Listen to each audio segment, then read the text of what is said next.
Hello students, welcome to Impetus Learning, your one on one learning destination. हमने अभी अभी NLM finish करा है।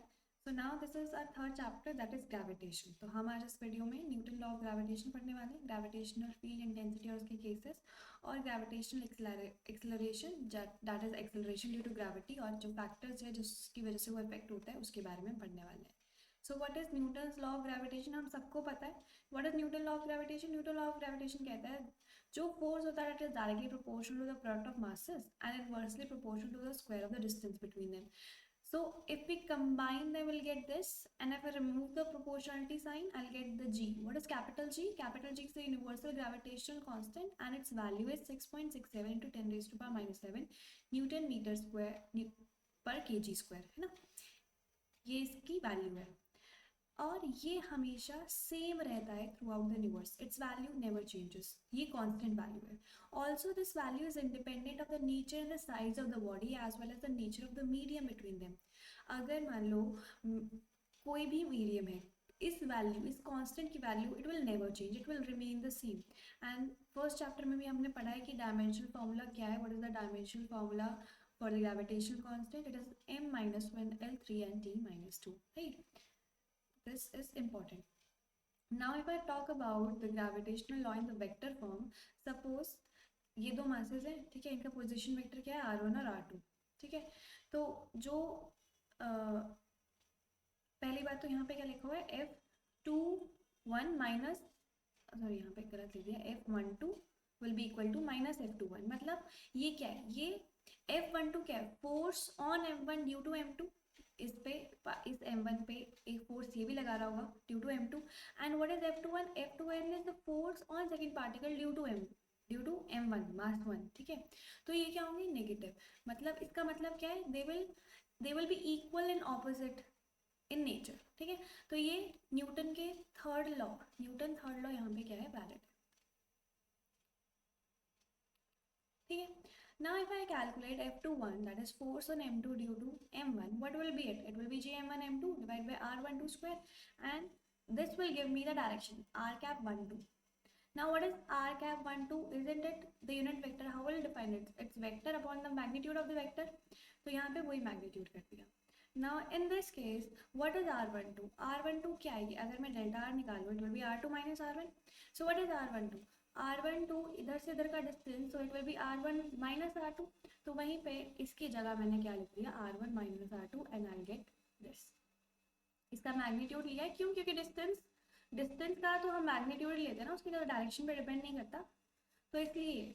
Now what I get F12? F12 similarly मुझे क्या मिल जाएगा? R2 माइनस R1, और यहाँ पे मिल जाएगा R2 माइनस R1 का whole cube. So from here also you can see that F21 is negative of F12, मतलब क्या है? Equal and opposite forces. Newton third law यहाँ पे क्या होता है? वैलिड होता है। तो ये क्या है? इसकी ग्रेविटेशनल लॉ की वेक्टर फॉर्म, जो तुम्हें ऑलरेडी भी वैसे भी पता होनी चाहिए थी, है ना। Now some important point about gravitational force. Gravitational एक सेंट्रल फोर्स होती है, सेंटर से होती है, कंजर्वेटिव फोर्स होती है ना। अच्छा मुझे ये बताओ, it is the weakest force in nature. कौन कौन सी चार फोर्सेस है? सबसे स्ट्रॉन्गेस्ट कौन सी है? न्यूक्लियर। फिर उसके बाद क्या है? इलेक्ट्रोमैग्नेटिक। उसके बाद क्या है? Weak nuclear. और सबसे कम कौन सी है? ग्रेविटेशनल, है ना। तो अगर मैं न्यूक्लियर को बोलूँ कि 1 है, तो इलेक्ट्रोमैग्नेट की कितनी है? 10-2। यहाँ पे कितनी है? 10-13, और ये कितनी है? 10-38। तो अगर मैं कंपेयर करूँ इसको, तो ये क्या है? 10⁻36 टाइम्स स्मॉलर हो गई इलेक्ट्रोस्टैटिक से। यहाँ से अगर मैं कंपेयर करूँ तो इतनी स्मॉलर हो गई ना। और वहीं पे 10⁻8 30 times smaller than the nuclear force. Nuclear force से इतनी ज़्यादा ये छोटी है। तो law of gravitation is applicable for all bodies respective of their shape, size and position. सब पे एप्लीकेबल होती है, ठीक है। अगर मेरे पास कोई ग्रेविटेशनल फोर्स है किसी भी सन या किसी भी प्लैनेट के बीच में, तो ये जो ग्रेविटेशनल फोर्स होती है, it will provide the centripetal acceleration और centripetal force for the orbital motion, ठीक है। Newton law third law of motion holds good. अभी हमने बात करी कि न्यूटन का थर्ड लॉ यहाँ पे गुड होल्ड करता है, ठीक है।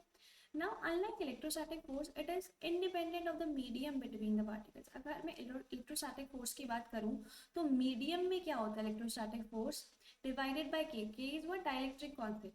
तो 1/k टाइम्स डिक्रीज हो जाता है किसी मीडियम में, पर ग्रेविटेशनल फोर्स के साथ ऐसा नहीं है। अगर मैं इसको ग्रेविटेशनल फोर्स दो ऑब्जेक्ट के बीच में हमेशा कांस्टेंट रहेगा इररिस्पेक्टिव ऑफ द मीडियम। अगर मैं दो ऑब्जेक्ट्स के बीच में फोर्सेस की बात कर रही हूँ, ठीक है, अगर मैंने उसको उठा के तेल में रख दिया, मैं उसको चांद पे भी ले गई सपोज, तो भी वो फोर्स क्या रहेगा, सेम रहेगा। It is independent of the medium, ठीक है। Also it is a conservative in nature, ठीक है।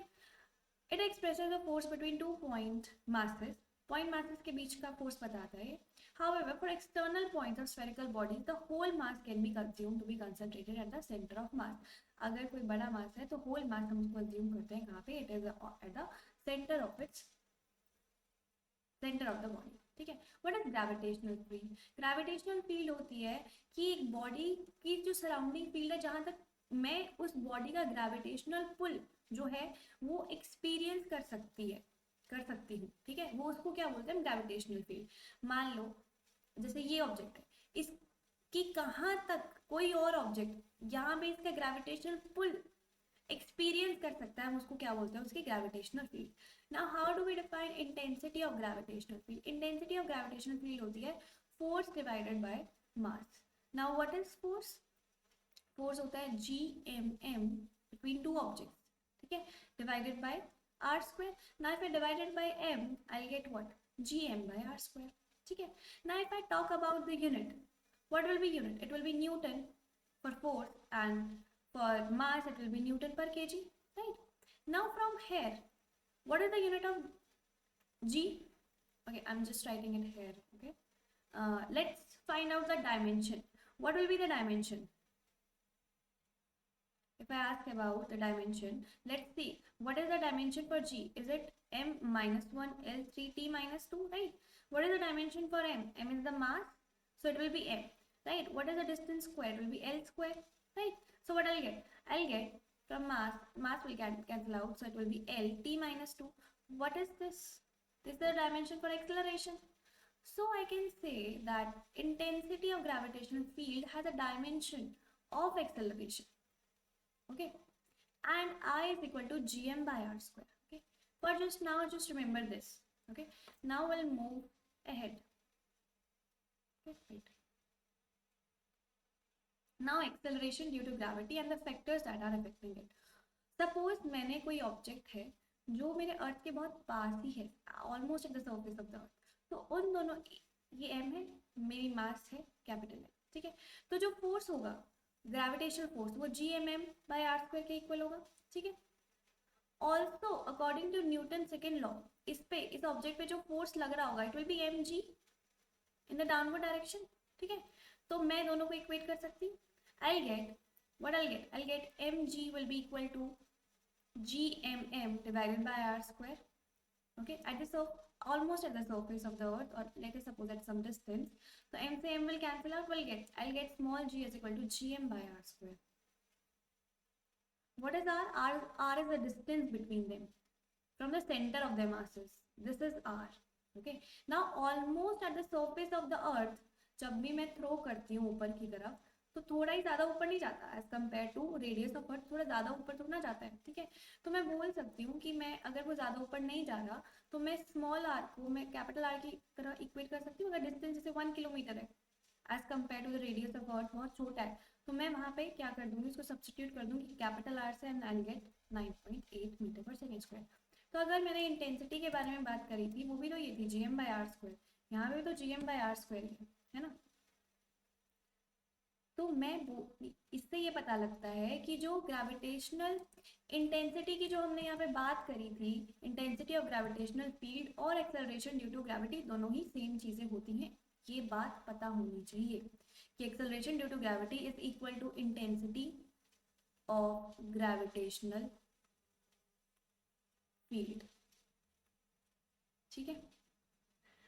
नाउ जो हमारी वैल्यू होती है, जो मेजर करूंगी मैं किसी लोकेशन पे, वो डिफर करती है जो कैलकुलेटेड है। क्यों करती है?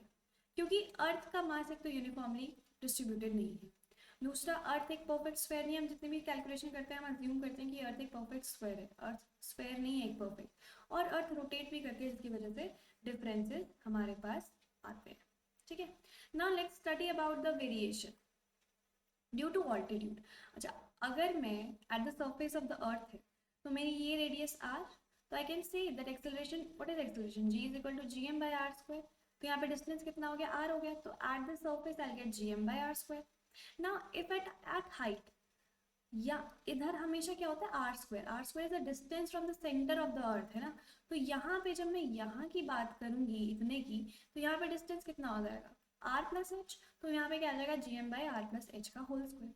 ना इफ आई डिवाइड 1/2, अगर मैंने डिवाइड कर दिया एंड इधर से मैंने क्या करा, आर कॉमन आउट ले लिया, तो ये स्क्वायर के साथ कॉमन होगा, डिवाइड हो जाएगा, ठीक है। यही से ये कैंसिल, इधर ये ऊपर गया तो -2 आ गया। और if I use the binomial expression I will get 1 - 2h by r, ठीक है। ये कब यूज करना है, ये तब यूज करेंगे हम जब हाइट जो है up to 5% of earth radius ही है, मतलब अगर 320 किलोमीटर के आसपास है तभी मैं ये फॉर्मूला यूज कर सकती हूँ, ये वाला। नहीं तो मुझे ये वाला फॉर्मूला ही यूज करना पड़ेगा, ठीक है। ये वाला फॉर्मूला यूज कर सकते हो तो डायरेक्ट, कि g at some height will be g r by r plus h whole square, ठीक है। Now let's move ahead. अच्छा, डेप्थ के बारे में अगर मैं बात करूं, let's talk about depth. Depth में सपोज मेरे पास ये अर्थ है, ठीक है, इसका रेडियस r है, ठीक है। मैं कह रही हूँ कि मेरे को कैलकुलेट करनी है एट दिस पॉइंट p, मुझे यहाँ पे कैलकुलेट करनी है। इसका मैंने मान लिया कि डिस्टेंस क्या है, स्मॉल r है, और मैंने ये मान लिया कि ये कितनी अंदर है, कुछ डेप्थ d अंदर है, ठीक है। तो मुझे पता है कि एक्सेलरेशन ड्यू टू ग्रेविटी क्या होती है, g m by r square, है ना, यही होती है। R square distance from the centre of the surface, distance कितना है, आर स्क्वायर ही है। व्हाट इज मास, मास हम अंदर के स्क्वायर का लेंगे, इनसाइड के स्क्वायर का, मैं इनसाइड के स्क्वायर का मास कैसे निकालूं। तो हम अज्यूम करते हैं कि जो डेंसिटी होती है that is constant through out, जो मेरी अर्थ की डेंसिटी है वो क्या है, कांस्टेंट है। तो density at surface will be equal to a density at point P, है ना। Now what is density? Density is mass per unit volume। तो यहाँ पे mass at surface is m, क्योंकि वहाँ पे पूरा mass of earth आएगा, है ना। मैं assume कर रही हूँ कि मेरा mass of earth क्या है, m। And what is the volume? Volume is 4/3 pi r cube, है ना। Will be equal to mass inside divided by volume. Volume here will be 4/3 small r cube. 4 pi से 4 pi will cancel out and I'll get m inside will be equal to m small r cube divided by r cube। ये आ गया मेरा मास। इसको मैं I'll substitute it here, so what I'll get small g will be equal to g r square capital M r cube divided by r cube, right? So I'll get g is equal to g m r divided by r cube. I can also write it like gm by r square r by r, right? gm by r square क्या होता है, मैं किसी depth के बारे में बात कर रही हूँ। gm by r square capital g small g तो होता है, यही तो पढ़ा था हमने, तो इसको मैं g लिखती हूँ, है ना। g at surface will, and what is r, can I write small r as r minus t, ऐसे लिख सकती हूँ स्मॉल r को।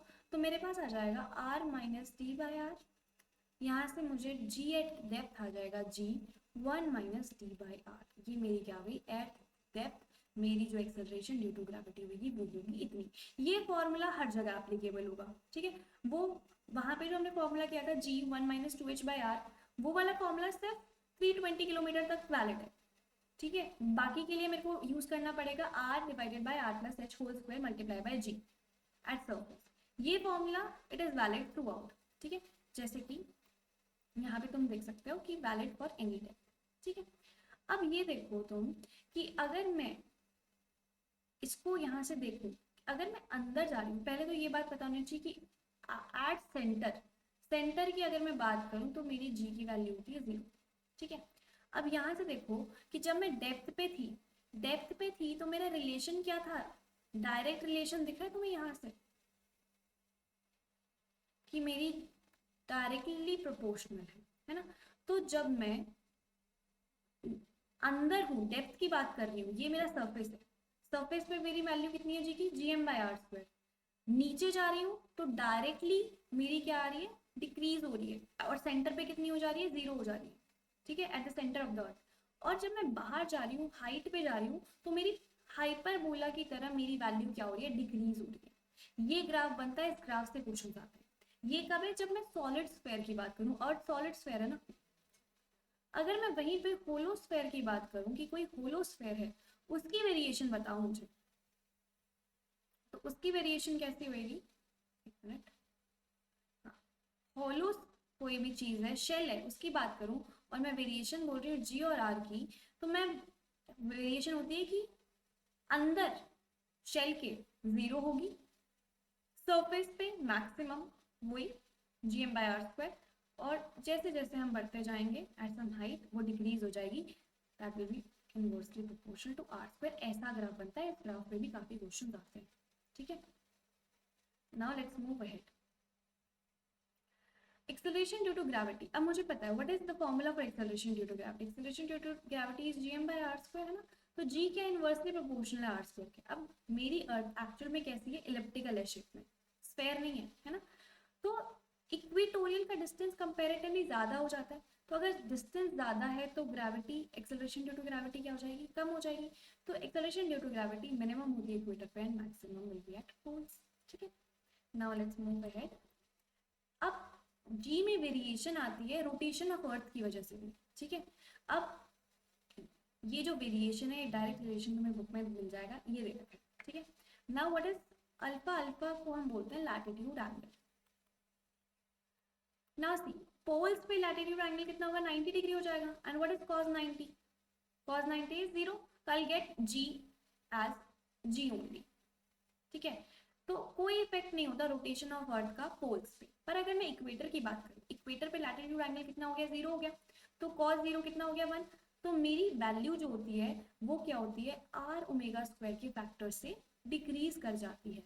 अगर सपोज करो कि मेरी अर्थ सडनली रुक गई, कि रोटेट नहीं हो रही अपनी एक्सिस पे, तो क्या होगा, पोल्स पे तो वैल्यू जितनी थी उतनी रहेगी, पर क्योंकि यहाँ पे रोटेशन की वजह से ये फैक्टर डिक्रीज हो रहा था, तो वहां पे ये फैक्टर क्या हो जाएगा, इंक्रीज हो जाएगा, अगर रोटेशन स्टॉप हो गई तो, ठीक है।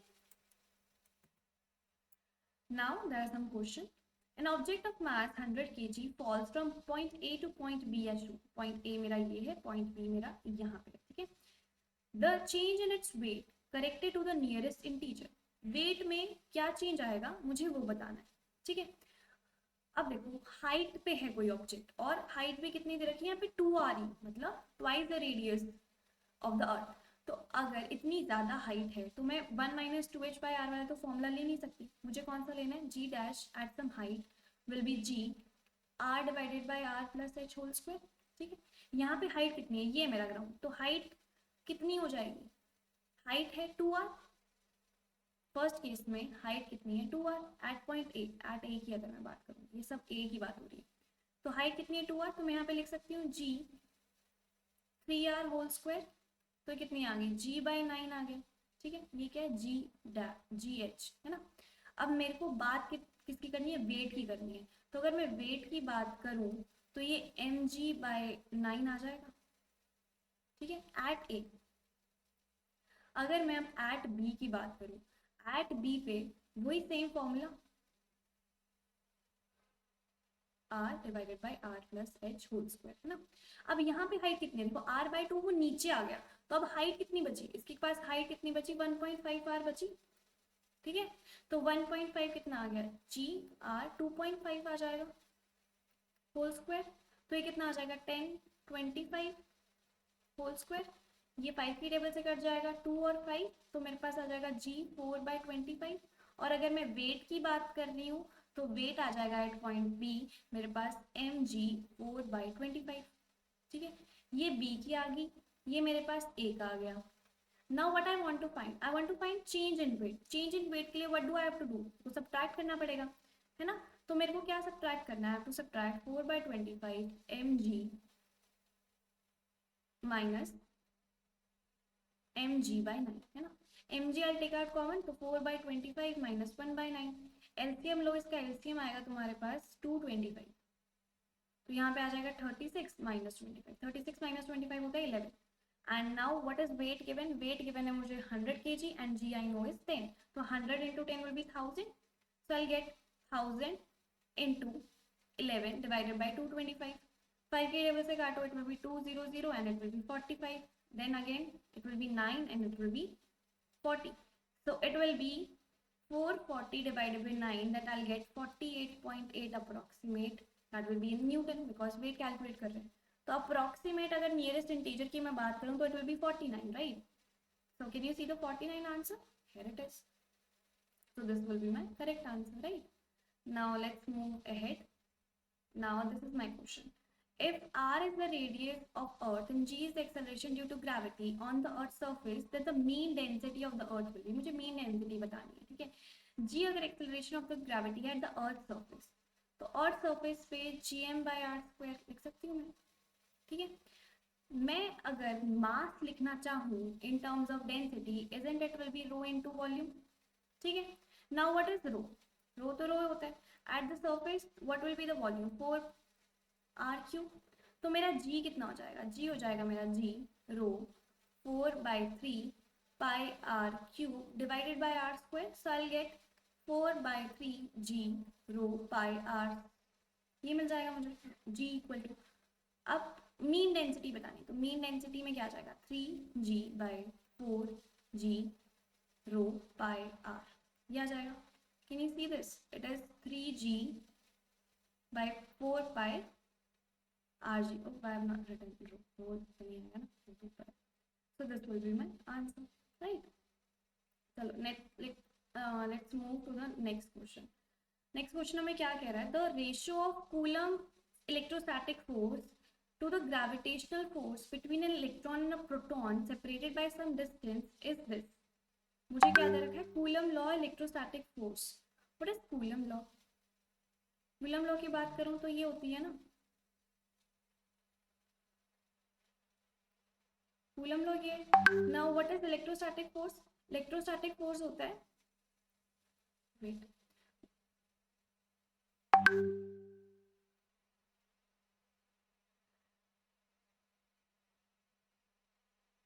हाँ right, okay. Now coulomb electrostatic force ये होता है, okay. And what is gravitational force? Gravitational force is Gm1 m2 divided by r square. Now between what I am talking about? I am talking about electron and proton. अब electron और proton का charge same होता है, ये तो पता होगा. सो what is the, it will be kq square by r square, and what will be the gravitational force between electron and proton? It will be r square. इनकी ratio मुझे given है, मतलब मुझे क्या दे रखा है? fc by fg मतलब kq square by r square divided by, मतलब ऐसे मुझे क्या दे रखा है? 2.4 into 10⁻39 है ना. r square से r square. What do I want to find? The ratio of proportionality constant k and g. k और g की रेशियो निकालनी है मुझे यहाँ से, ठीक है. तो अगर मैं यहाँ से k और g एक साइड रख लो, बाकी सारी चीजें एक साइड रख लो, तो मेरे पास क्या जाएगा? ये ऊपर चला जाएगा, mass of proton into mass of electron divided by q square, है ना. तो मुझे ये फाइंड आउट करना है, ठीक है. वैल्यूज मुझे सारी गिवन है, सब्स्टिट्यूट करनी है, ठीक है. So now let's move ahead. I want to find k upon g, okay, and what is the value of fc upon fg? It is given 2.4 into 10⁻39, right? Now what is mass of proton? वैसे तो पता होना चाहिए mass of proton और electron. Mass of proton होता है 1.67 into 10⁻⁻27 and mass of electron is 9.11 into 10⁻⁻31, ठीक है. तो mass of proton is 1.67 into 10⁻⁻21 into 9.11 into 10⁻⁻31, ठीक है. और डिवाइडेड बाय क्यू स्क्वायर ही था, है ना. तो q square is the charge of electron and proton, that is this whole square, ठीक है. तो पहले 10 की पावर को सॉल्व करते हैं. ऊपर क्या आ जाएगा? 39 - 27 - 31, सो आई गेट 10 - 90, ठीक है. और यहाँ पे अगर मैं सॉल्व करूंगी तो it will B 1.6 into 1.6 into 10⁻⁻38. तो ऊपर जाके ये 10⁻⁻+ 19 बन जाएगा, है ना. ऊपर जाके ये +38 तो 19 बन जाएगा 10⁻. So if I multiply this I will get 36.51, and if I multiply 1.6 and 1.6 I'll get 2.56 multiply by 10⁻90. and you have to divide this, and after dividing you'll get 14.26 into 10 raised to power 90. ठीक है, और अगर मैं इसको standard form में convert करूँ तो it will 1.2 multiply by 10 raised to power 20. ठीक है, ये मेरे पास आंसर आया. अब यहाँ पे देखो क्या फैक्टर आ रहा है, 10 raised to power 20 का आ रहा है ना फैक्टर, तो answer will be this. Okay, I hope this is clear to you. Now let's move ahead. The acceleration due to gravity at height 1 kilometer above Earth is same of Earth, same. Okay, question में थोड़ी गड़बड़ है. Same as at some depth d below the surface of Earth. Okay, then you have to find d. Okay, 1 kilometre है तो मैं binomial वाला formula use कर सकती हूँ डेप्थ के लिए, सॉरी हाइट के लिए. So what is that formula? It is g naught 1 minus 2h upon r. It will be equal to depth के लिए. Depth के लिए is this and this will cancel out. 1 minus 2h upon r will be equal to 1 minus d upon r है ना. 1 से 1 will cancel out and minus से minus will cancel out and r से r will cancel out. So 2h will be equal to d. What is height? Height is given 1. So depth will be equal to 2 kilometer. The answer will be this. Easy, right? Chalo, let's move on to the next question. The question says that graph identify करना है from the center of the earth the variation of acceleration due to gravity. है ना, अर्थ क्या है, solid. कैसा है, पहले linear आएगा फिर हाइपरबोला आएगा. Option B is the correct answer. Next क्या बोल रहे हैं, variation of gravitational field on a particle distance r thin spherical shell. Shell बोला, शेल. ठीक है, तो पहले अंदर कितना रहता है, 0 रहता है, फिर क्या होता है मैक्सिमम एंड देन डिक्रीजेस. ठीक है, तो option B is the correct answer. Okay, now let's move on to the next question. Okay, yeah. The height at which the weight of the body become 1/16 its weight on the surface of the earth. Surface of earth पे weight कितना होता है, इतना. किस height पे ये weight 1/16 of mg हो जाएगा, ये पूछा है ना. किस हाइट पे. अब मुझे हाइट नहीं पता तो मैं कौन सा वाला फॉर्मूला लूंगी, वो हाइट कितनी भी हो सकती है. और देखो 5r इन रेडियस ऑफ अर्थ में दे रखा है, तो मुझे वो जर्नल फॉर्मूला है वो यूज करना पड़ेगा. ठीक है, so what is that formula, that is g dash is equal to g r divided by r plus h whole square. मुझे हाइट निकालनी है, किसकी बात हो रही है, वेट की बात हो रही है, तो obviously I want to multiply it by m. तो अगर मैं इससे m को मल्टीप्लाई कर दूं mg r प्लस, ठीक है, ये mg डैश, ये mg डैश ही तो है, ये मुझे कितना दे रखा है 1/16 ऑफ mg. ठीक है, mg से mg will cancel out, so 1/16 will be equal to r plus h whole square. Under root ले लूँ दोनों side, what I'll get 1/4 is equal to r by h. ठीक है, now we'll क्रॉस मल्टीप्लाई अगर मैं करूँगी इसे तो I'll get r plus h will be equal to 4r, है ना. तो h will get 4r minus r and height will be 3r. So 3r will be my answer. Now see, option number C will be my answer, right? I hope all these things are clear to you. If you still have any doubt, you can comment it down in the comment box, or you can also seek guidance. There is a link in our description box from where we also provide one-on-one classes for easy preparation. Okay, so this will be it for today's video. Now let's stay tuned for the next video. Okay, students, bye bye.